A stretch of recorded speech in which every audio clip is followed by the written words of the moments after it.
Hello नमस्कार, मी शारदा. तुमचं सर्वांचं खूप खूप स्वागत आहे शारदा मराठी ब्लॉगमध्ये. माझ्या सर्व ताई दादा मैत्रिणींना श्री स्वामी समर्थ. तर इथे माझ्या शेजारी बघा आई बसली आहे आणि पुढे हे आणि दीपक आहे.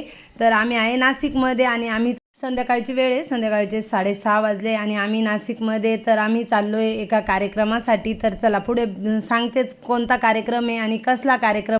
इथे साईडला गाडी उभी केली आहे आणि समोरच तुम्हाला तो हे माझे मामा आहे, म्हणजेच माझ्या आईचे सख्खे चुलत भाऊ आहे आणि यांचा सेवानिवृत्तीचा कार्यक्रम आहे. तर बघा हे आहे आपले आजचे सत्कार मूर्ती.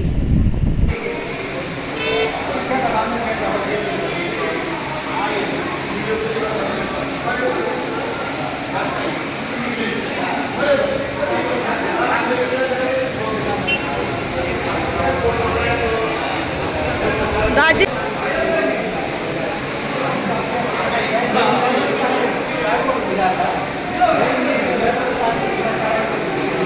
हो, दाजींना भेटा ना.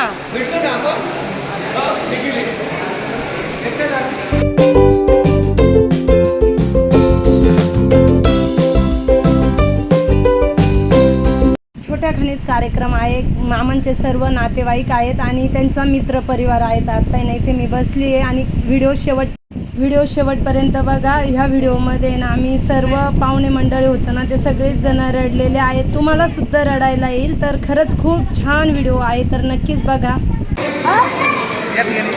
माझी बहीण शारदा शारदा ब्लॉगच्या माध्यमातून अतिशय उत्कृष्ट असे तिचे व्हिडिओज पब्लिक करत असते आणि ते व्हिडिओ सामाजिक स्थितीवरती, कौटुंबिक स्थितीवरती, धार्मिक स्थितीवरती असतात.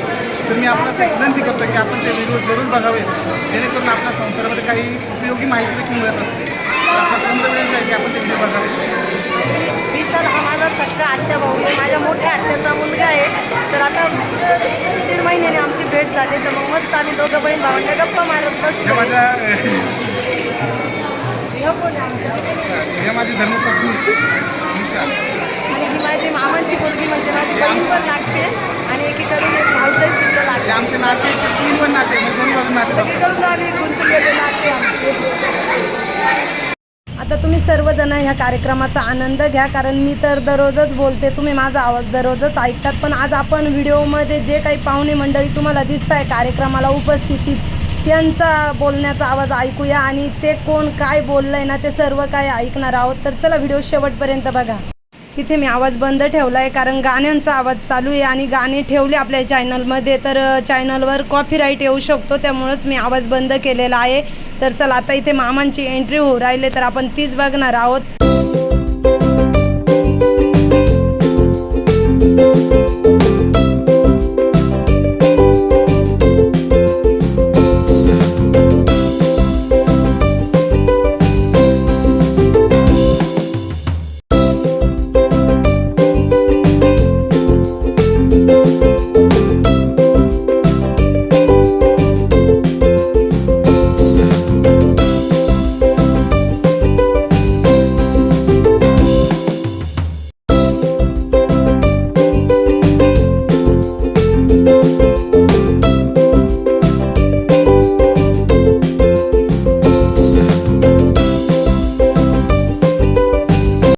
दिलीप मुकळक यांचा वडील रघुनाथ मुकळक आणि 6 भावंड यांच्यासोबत आपला जीवनाचा प्रवास आहे हा सुरू केलेला आहे.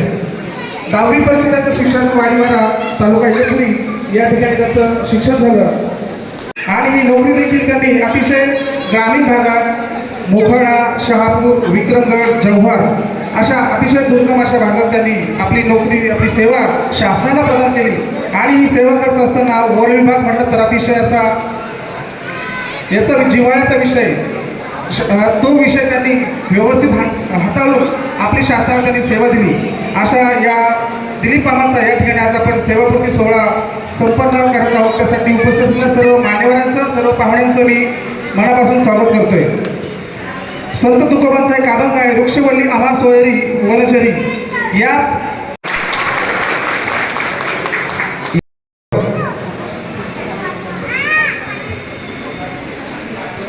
असाच दिवा आपल्या जीवनात कायम तेवत राहावा अशी आपण गणरायाला वंदन करतोय, प्रार्थना करतोय.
ब्लॉगमध्ये जेवढी काही मी व्हिडिओ शूटिंग घेतली होती ना ती पूर्ण ठेवली, काहीच कुठेच डिलीट केली नाही. कसं ही एक आठवण राहते आणि ही आठवण असायला पाहिजे आपल्या माणसांची.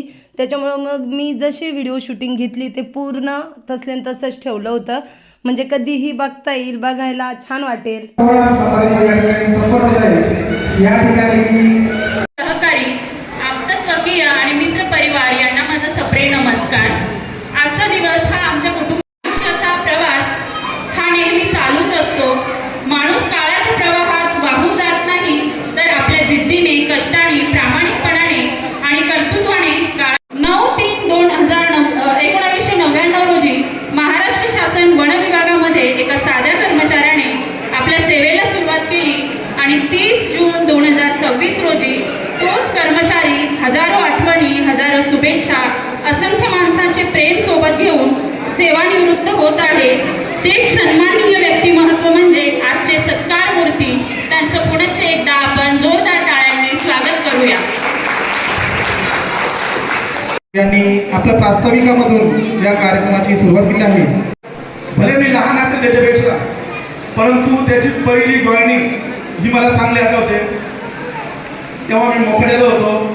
दिलीप भाऊला कॉल आल्यानंतर दुसऱ्या दिवशी त्याची फिजिकल होती, म्हणजे टेस्ट होती, बॉडी टेस्ट. तर तो ॲक्च्युली तो कॉलच खूप उशीर आला होता. मला वाटतं काय तर दिलीप भाऊचं वय तेव्हा 31-32 असू शकतं. उशीर आणि भरभराटीची जावं असे मी आपल्या सर्वांच्या वतीने त्याला शुभेच्छा देतो. पूर्ण वेळ सेवा देणे आणि कुठलीही तक्रार न येता निवृत्त होणे हा मी माझ्या होतो. आपण सुखाने जगतो, पण हा वनसैनिक यांनी त्या वनसंपत्तीचं माझ्या भाऊंनी रक्षण केलं.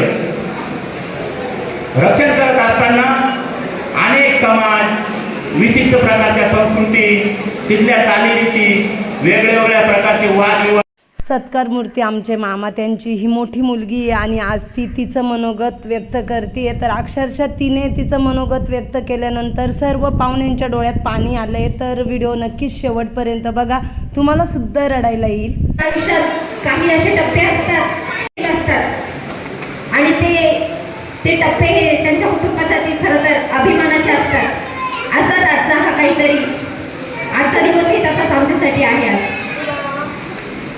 माझे दादा आज त्यांच्या 27 वर्षाच्या वन विभागातून दादाच्या बऱ्याच ठिकाणी बदली झाली. त्यांना बरेच असेल, विक्रमगड असेल किंवा अजून काही भाग असतील त्या ठिकाणी त्यांच्या बदल्या झाल्या. जेव्हा माणसाची बदली होते तेव्हा सगळ्यात महत्त्वाचा प्रश्न उभा राहतो तो म्हणजे आपल्या फॅमिलीची काळजी. आम्हाला एका ठिकाणी काय स्थिर ठेवलं, मग ते जव्हार असो किंवा नाशिक असो, पण त्यांची मात्र स्वतःहून कष्ट करून डेली अपडाऊन करून आज ती आमच्यात जरी नसली तरी दादाच्या सन्मानाचा आनंद तिच्या डोळ्यातून अश्रू बघून नक्कीच उभेला असता याची मला खात्री आहे. जेव्हा माझी आई होती तेव्हा दादा कर्तव्यावर जात असताना त्यांच्या या प्रवासात आमच्या आईने कायम त्यांची साथ दिली. त्यांच्या स्वप्नांचे रक्षण माझ्या आईने केले आहे. त्यांच्या प्रत्येक यशामागे तिचा त्याग आणि आम्हा सर्वांवर असणारे तिचे प्रेम, तिची निस्वार्थ स्वार्थ ही नेहमी होती. त्यामुळे दादा हे कर्तव्य त्यांचे पार पाडू शकले. आज दादाचा हा कौतुक सोहळा होत असताना मला खात्री आहे की माझी आई जिथे कुठे असेल दादांकडे नक्कीच गर्वाने आणि अभिमानाने बघत असेल आणि म्हणत असेल की तुम्ही तुमचे कर्तव्य ते कुटुंबाप्रती असेल किंवा मग नोकरीप्रती ते प्रामाणिकपणे पूर्ण केले. आता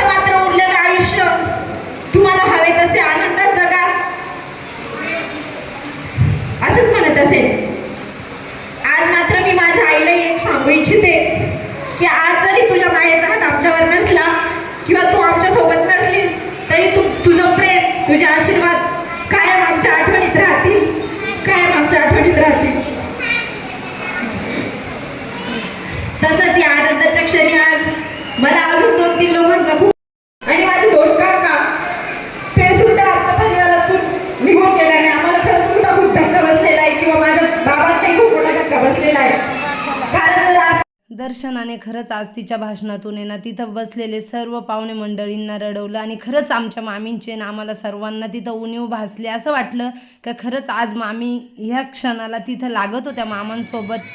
हा आनंदाचा क्षण बघायला, तो सोहळा बघायला खरंच त्यांना पण खरंच खूप छान वाटलं असतं.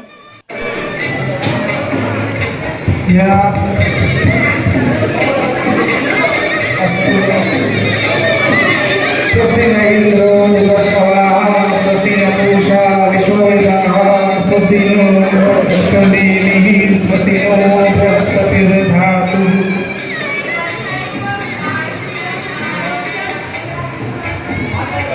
आता इथं सर्वांनी मामांना ओवाळलं आणि त्याच्यानंतर केक कट करायचा कार्यक्रम चालू आहे. 27 वर्ष निवृत्ती करून निवृत्त होत आहे. तसे उपस्थित सर्व आदरणीय मान्यवर व माझे प्रिय सहकारी आणि विभागात काम करत असताना मला निसर्गाची सेवा करायला मिळाली. जंगल, वन्यजीव, पर्यावरणाचे संरक्षण आणि वाड्या वस्तीवरील गोरगरीब जनतेची सेवा करणे आली. कठीण प्रसंग आले पण वरिष्ठांचे मार्गदर्शन. आता इथे पाहुणे मंडळींचे सर्व भाषणं वगैरे झाले, कार्यक्रम छान झाला आणि आता ना इथे मामांचं अभिनंदन, पुढच्या वाटचालीसाठी शुभेच्छा द्यायला वरती आम्ही स्टेजवर गेलो आहे. तर ही माझी आई आहे आणि दीपक आहे. आज दादा नाही आले कारण दादांची तब्येत बरी नसल्यामुळं.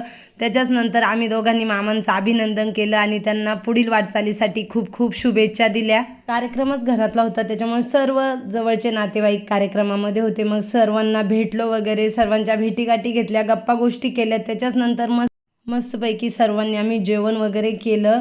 तर बघा किती गर्दी आहे, भरपूर अशी गर्दी आणि कार्यक्रम पण खूप मस्त असा झालेला आहे. तर याच्यामध्ये भरपूर नातेवाईक माझे व्हिडिओ बघतात, त्यांनी माझे व्हिडिओ बघितलेले ते थोडे मला सांगितले आम्ही तुझे हे व्हिडिओ बघतो, ते व्हिडिओ बघतो. तर खरंच ऐकून येणं खूप छान वाटलं. आणि आता सर्वच नातेवाईकांना माहिती झालेलं आहे का माझं यूट्यूब चॅनल आहे, त्याच्यामुळे ना बरेचसे नातेवाईक माझे व्हिडिओ बघतात. माझ्या मागं उभा आहे हा माझा सक्का मावस भाऊ आहे आणि त्याच्या मागं जी उभी आहे ती माझी मामी आहे आणि साहेबांची सख्खी भाचीसुद्धा आहे, म्हणजे सख्या मावस बहिणीची मुलगी. तर आम्ही आता मस्तपैकी जेवायला बसणार आहोत. जेव्हा कधी काही असे कार्यक्रम असतात आणि सर्व नातेवाईक एकमेकांना भेटतात ना तर खरंच खूप छान वाटतं. 8-15 दिवस आहे ना मस्त त्यांच्या आठवणीमध्ये आपण रमतो. तर मला संदीप विचारतोय आका तुला काय हवं आहे का, मी आणून देऊ का? म्हटलं काहीच नको, तू जेवण कर. मी कोल्हापूरवरून आल्यापासून आहे ना माझी अजूनसुद्धा तब्येत बरी नाही, पण मामांचं आमंत्रण आलं, त्याने व्हॉट्सअपला पण मेसेज टाकला होता आणि फोन पण केला होता. तर मग आमचा दोघांचा ठरलेला नेहमी का आपल्याला कोणी आमंत्रण दिलं तर आपण 100% काही करून त्या कार्यक्रमाला उपस्थित राहायचं. इथं बसले हे काळ्या शर्टवाला माझा मामभाऊ आहे. त्याच्याच नंतर साहेबांच्या इकडनं बसला हा माझा सक्का मावस भाऊ आहे. ते माझे काका आहेत, आई आहे. मग काका म्हणजे माझ्या मावशीचे मिस्टर. तर हा माझा भाचा आहे आणि तो मला एवढ्या गर्दीत विचारतोय का आत्या तुझं मनी प्लांटचं वेल कोणी तोडला, तो चोर सापडला का? तर म्हटलं नाही रे बाळा, असं कुठं आहे का, चोर कधी सापडतात का? आताच माईकवरती जो भाषण करतोय ना तो मामांचा मुलगा ऋषी आहे आणि त्याने माझं सुद्धा अभिनंदन केलं का यूट्यूबर शारदा मराठी ब्लॉग.